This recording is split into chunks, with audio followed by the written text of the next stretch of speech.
ఆధునిలో వరుసగా భూమాఫియా చెలరేగిపోవడం, అక్రమ రిజిస్ట్రేషన్లు, దొంగ పత్రాలు చూపించి బతికి ఉన్న వారిని చనిపోయినట్లు రికార్డులు చూపించి, తప్పుడు ఫ్యామిలీ సర్టిఫికేట్లు చూపించి, ఇంతకుముందు ఆధార్ కార్డు మార్పించి, ఇలా రకరకాలుగా కోట్ల రూపాయల భూముల్ని అప్పనంగా మింగేయాలని ఒక దుర్బుద్ధితో చెలరేగుతున్న మాఫియా వల్ల ఆధునిక మార్కెట్ చాలా దెబ్బతింటున్నది. కాబట్టి ప్రభుత్వము ఈ మధ్య వెలుగులోకి వచ్చిన అక్రమ రిజిస్ట్రేషన్లో భూ మాఫియాపై తీవ్రంగా చర్యలు తీసుకోవాల్సిన అవసరం ఎంతైనా ఉందని మైనారిటీ హక్కుల పరిరక్షణ సమితి తరఫున ప్రభుత్వానికి డిమాండ్ చేస్తున్నాం. కేవలం 1-2 భూముల వల్ల మరి ఏమిటి నష్టమని చాలామంది వాదించవచ్చు. దానికి ఒకటే ఉదాహరణ, మరి విదేశాల నుంచి పెట్టుబడులు తేవడమో లేక కేంద్రం నుంచి నిధులు తేవడం మాత్రమే కాదు, ఒక ప్రాంతానికి లేక ఒక ఊరికి వేరే ఊరి నుంచి వచ్చి వ్యక్తులు స్థలాలు కొనుగోలు చేయడం, పెట్టుబడులు పెట్టడము, ఇలా చేయడం వల్ల కూడా మార్కెట్ బలోపేతం అవుతుంది. దీనివల్ల కూడా వేలాది మందికి ఉపాధి లభిస్తుంది. అదేవిధంగా ఇక్కడ ఉన్న వ్యక్తులు కూడా వేరే ప్రాంతాల్లో పెట్టుబడి పెట్టకుండా మన ప్రాంతంలో పెట్టుబడి పెట్టడము, స్థలాలు కొనడం కావచ్చు, ఇల్లు కట్టించడం కావచ్చు, రకరకాల ఇండస్ట్రీస్ స్థాపించడము, వ్యాపార సంస్థలు స్థాపించడము, ఇలా అనేక రకాలుగా మన ఆధునికి వేలాది మందికి ఉపాధి కలిగే విధంగా వ్యవస్థ ఉండేది. కానీ ఎప్పుడైతే గతంలో ఎమ్మెల్యే సాయి ప్రసాద్ రెడ్డి గారు ఉన్నప్పుడు మరి ఆ హయాంలో మరి భూమాఫియా రక్కసి జడల విప్పి నాటం చేసింది. కాబట్టి ఆధునిలో రియల్ ఎస్టేట్ కకావికలైపోయి దానిపై ఆధారపడుతున్న వేలాది మంది మరి ఈరోజు నిరుద్యోగులుగా ఉన్నటువంటి పరిస్థితి ఏర్పడింది. రియల్ ఎస్టేట్ అంటే కేవలం కొందరు వ్యక్తులు భూములు కొని అమ్ముకోవడం మాత్రమే కాదు, దీనివల్ల కోట్ల రూపాయలు ఇన్కమ్ జనరేట్ అవుతుంది. ఉదాహరణకు మన దేశ ఆర్థిక వ్యవస్థలో 30% ఆదాయము రియల్ ఎస్టేట్ నుంచి ఉందంటే చాలా ఆశ్చర్యం కలిగించే విషయము. మరి దానికి ఆధునిక మినహాయింపు కాదు. మరి ప్రస్తుత ఎమ్మెల్యే పార్థసారథి గారు కూడా మరి ఈ విషయంలో ఎంతో సీరియస్గా ఉండాల్సిన అవసరం ఉంది. మరి గతంలో ఆయన సొంత మిత్రుడే మరి ఆధార్ కార్డు మార్పింగ్ చేసి పక్కనున్న భూమిని కాజేయాలని చూసినప్పుడు ఆయన్ను జైలుకు పోకుండా కాపాడింది మరి ఎమ్మెల్యే పార్థసారథి కాదా అని ప్రశ్నిస్తున్నాం. మరి ఇలా ఒకసారి ఒక నేరం చేసిన వ్యక్తిని, ఒక ముద్దాయిని కాపాడినప్పుడు ఇది వేలాది మంది ముద్దాయిలకు, వేలాది మంది నేరం చేయాలనుకున్న వారికి ధైర్యం కలిగిస్తుంది. ఇప్పుడు ప్రస్తుతం ఆధునిలో అదే జరిగింది.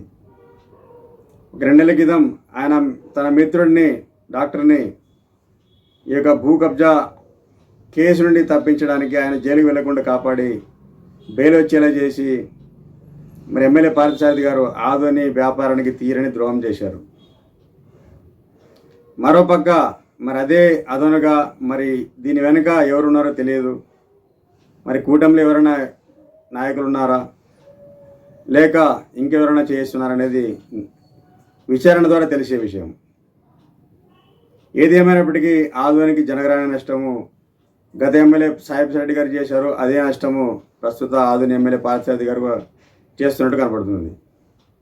మరి ఇలాగే కొనసాగితే ఆధునిలో ఇప్పటికే ఇండస్ట్రీస్ మూతపడి వేలాది మంది రోడ్డున పడ్డారు. ఎలాంటి వ్యాపారాలు సరిగా జరగడం లేదు.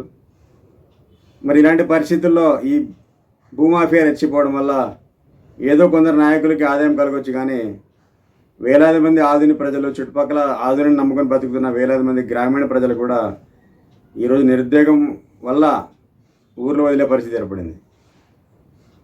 కాబట్టి ఖచ్చితంగా ప్రభుత్వము ప్రస్తుతం ఏదైతే మండిగిరి సర్వే నంబర్ 321లో ఏదైతే భూ కబ్జా జరిగిందో, భూమాఫియా చెలరేగిపోయి 6.5 ఎకరాల భూమి ఏదైతే 35 కోట్ల పైన విలువ చేసే భూమిని తప్పుడు పత్రాలతో రిజిస్టర్ చేసుకొని దాన్ని అమ్మడానికి ప్రయత్నించి దాన్ని ఒక డిస్ప్యూటెడ్గా ల్యాండ్గా చేసి తర్వాత సెటిల్మెంట్ చేసుకొని ఏదో ఆ పెద్దానికి 2-3 కోట్లు 5 కోట్లతో ఇచ్చి ముగించాలని ఏదో కుట్ర చేసినారో వాళ్ళ అదృష్టం బాగుండి ఒక్కరోజుకే బయటపడింది. లేకపోతే ఖచ్చితంగా దాన్ని వెంటనే ఒక తప్పుడు రిజిస్ట్రేషన్లో 10-20 ఫ్లాట్లు అమ్మేసి ఖచ్చితంగా దీన్ని ఒక డిస్ప్యూటెడ్గా చేసి పంచాయతీ కూర్చోబెట్టి మన 40 కోట్లు వచ్చే దగ్గర ఏదో 4 కోట్లు 5 కోట్లు ఇచ్చి పంపించే పరిస్థితి ఉండేది. ఇది కేవలం ఒక పొలానికి సంబంధించింది కాదు. ఈ మాఫియా వల్ల మొత్తం ఆధునిక మార్కెట్ కూడా కకావికలైపోయింది. 20 ఆధునిక వచ్చి బయట వ్యక్తులు కొనేది దూరం సంగతి, ఆదంలో పుట్టి పెరిగిన ప్రజలు, ఆదంలో ఉన్న ప్రజలు కూడా ఆదంలో ప్లాట్లు తీసుకోవాలంటే భయపడే పరిస్థితి ఏర్పడింది. మరి ఒక ఇంటర్వ్యూలో చెప్పినట్టు గుర్తు, మన ఆదన్ ఎమ్మెల్యే పార్థసారథి గారు అమెరికా నుంచి కూడా వచ్చి ఇక్కడ భూములు కొనే పరిస్థితి తెస్తానన్నారు. అమెరికా నుంచి భూములు తెచ్చి ఇక్కడ, అమెరికా నుంచి డబ్బులు తెచ్చి ఇక్కడ భూములు కొనే విషయం ఏమిటో కానీ పార్థసారథి గారు పక్కన ఆరేకల్ నుంచి కూడా ఇక్కడ వచ్చి భూములు కొనే పరిస్థితి మనకు కనబడడం లేదు. పక్కన ఆలూరు నుంచి వచ్చి భూములు కొనే పరిస్థితి మనకు కనబడడం లేదు. అమెరికా చాలా దూరం విషయం. కాబట్టి కేవలం ఎత్తి ప్రాసలతో మాట్లాడితే సరిపోదు సార్. ఖచ్చితంగా ఎవరైతే భూమాఫియా నేరస్తులు ఉన్నారో వారిపై కఠిన శిక్ష పడేలా చర్యలు తీసుకోవాలి. మరొకటి మేము ప్రభుత్వానికి డిమాండ్ చేస్తున్నాము, కేవలము ఎవరైతే భూమాఫియా భూ కబ్జాలు చేశారో,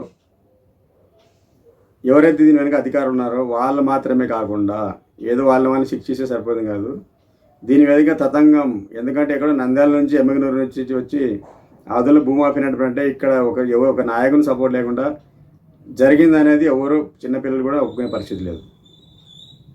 కాబట్టి ఖచ్చితంగా ఎవరో నాయకులు కూడా వెనక ఉన్నారు.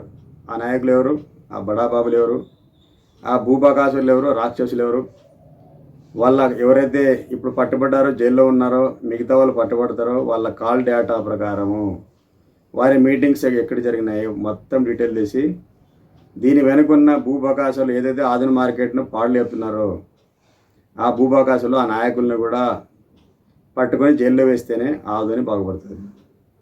లేకుంటే భూమాఫియా ఇలాగే కొత్తది ఏదో ఒకటి వస్తూనే ఉంటుంది. భూములు మింగేయడము, భూముల్ని డిస్ప్యూట్ చేయడము. మరి సాహిబ్ రెడ్డి గారు పోయి పార్థసారథి గారు వచ్చారు కానీ ఆ భూమాఫియా మాత్రము ఇంకా తగ్గడం లేదు. పుష్పవన్ పోయి పుష్పవుడు వచ్చినట్లు మరి సాయి గారు పోయి ఇప్పుడు పార్థ గారు వచ్చారు. మరి అదే రేంజ్లో ఉంది భూమా, ఇంకా భయంకరంగా తయారైంది. అంటున్నా దెబ్బకు 30-40 కోట్ల భూమిని మింగే ప్లాన్ చేశారంటే